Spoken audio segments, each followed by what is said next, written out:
ही गर्दी कोणत्या यात्रेची आहे ते बघण्यासाठी व्हिडिओ शेवटपर्यंत बघा.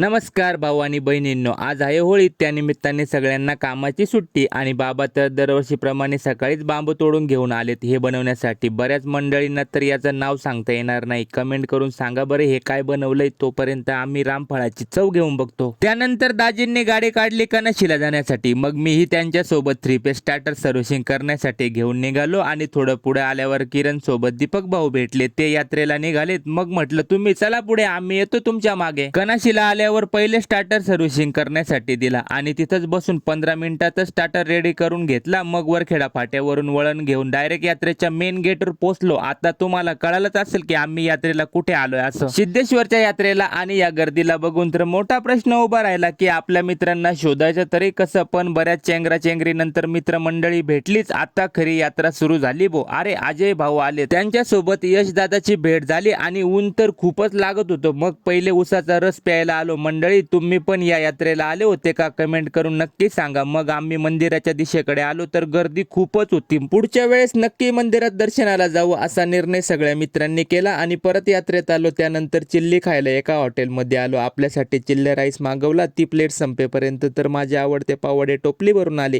1 2 3 4 बस बस बस 4च बस ना.